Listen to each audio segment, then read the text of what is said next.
Hello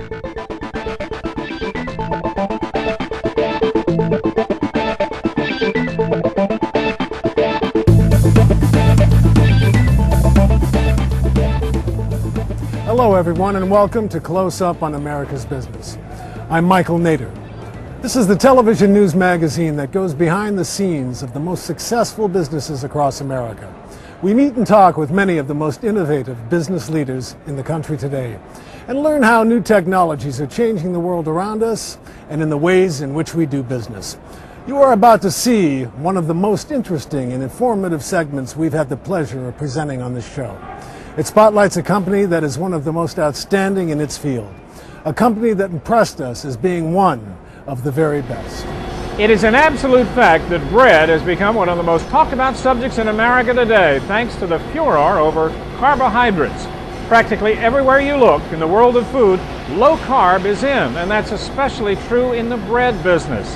And to get some idea of just how important this trend has become, we've come to one of the oldest family-owned bakeries in the city of New York, which is now producing a low-carb version of practically every product they make. This is the Damascus Bakery in Brooklyn, which was started back in 1930. Today, the founders' two grandsons, David and Ed Mafoud, have turned this bakery into one of the most sophisticated, state-of-the-art facilities that can be found practically anywhere in the world.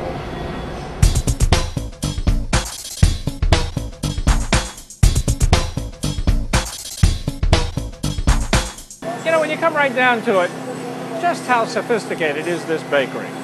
What you're looking at here is state-of-the-art in the baking industry. You're not going to see anything like this in all of the world. It puts us right on the cutting edge of producing the types of products that we produce. How many employees do you have now? Today we're operating with approximately 90 employees. You know, it's really obvious you put an awful lot of effort and expense into this facility and the making of this product. In the last several years, we've spent a lot of time and energy and money to investigate modern technology to take an old world product and to bring it to modern times. We knew that we could not maintain capacity given the old production line. So approximately 3.5 years ago, I started traveling to various points throughout the world. I went to Europe, down to South America, and to various points throughout the United States, investigating technology to create a system such as what we have here to produce high quantity products with the highest possible quality in mind. In fact, given this technology that we have here, we've actually exceeded the old quality line. Our customers have given us a thumbs up on the products that we have been producing in the last 1.5 to 2 years since we brought in the new technology. So I've been very, very delighted and enthusiastic about incorporating this new system into our facility. This is where all the ingredients are incorporated in our robotic mixing system. From flour, water, salt, yeast, whatever the particular formulation is, all those ingredients are entered at this point. After all the ingredients are entered into that bowl, the bowl is moved by the robot, and it's moved over to one of 2 pre-spiral mixers. Now what's happening at this particular mixer, the head of the mixer is lifting up. It has completed mixing a dough.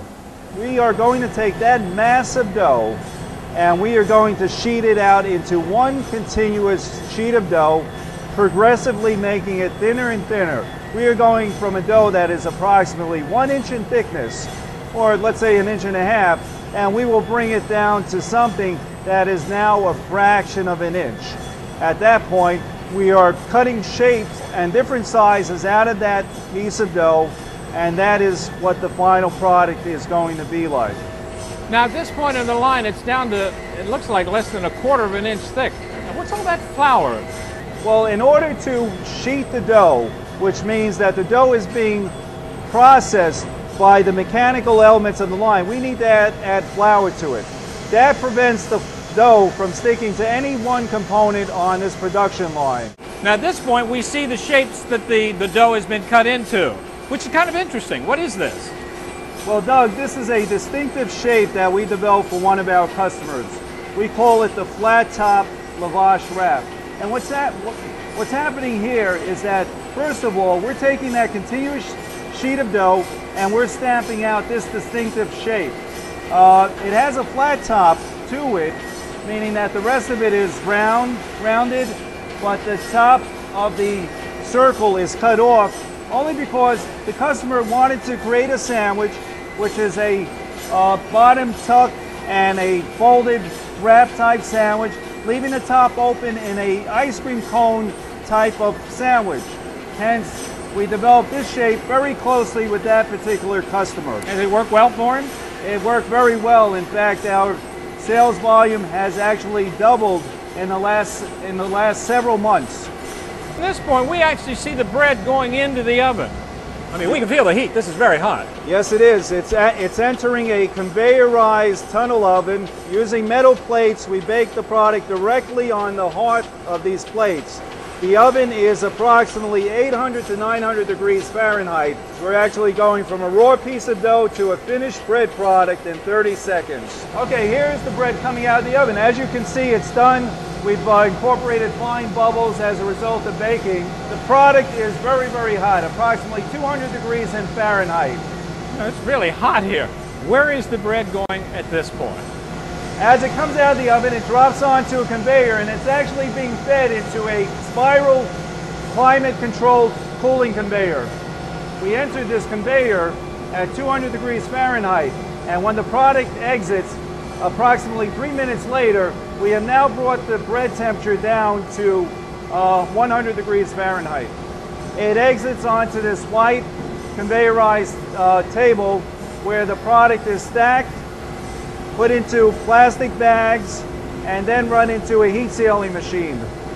At this point, the bread really has come to the end of the assembly line, hasn't it? Yes, it has. We put it into its packaging. We've heat sealed the product, and now we're running it through a metal detector, checking for metal contamination. And after we've done that, we check the weight of each individual package.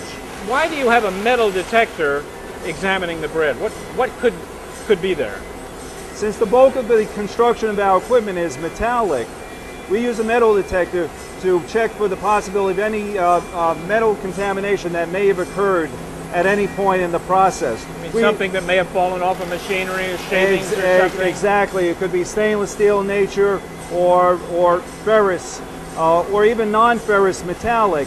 This machine is capable of checking for all those different types of metallic contamination. That's very interesting indeed. And how accurate and consistent is the weight of each of these packages that goes out? Or isn't that important? Well, in this particular machine, which is a very sensitive machine, we are checking the weight of every package according to the specifications of our customers, so that if the product is under the weight specified by our customer, the package of bread will actually be rejected. So the bread has now been packaged, sealed, and ready to go. How long will it stay here before it leaves the plant? Well, in a couple of hours, the product is loaded onto a tractor trailer and then it's shipped off to any one of a number of different distribution points. Very interesting process indeed. And it doesn't take long to go from start to finish, does it? No, in a matter of just over an hour, we can produce product from a scratch material to its finished, to a fully baked bread. And this goes on 24 hours around the clock every day of the week. Exactly. You make a lot of bread. We make an awful lot of bread. That's what I said.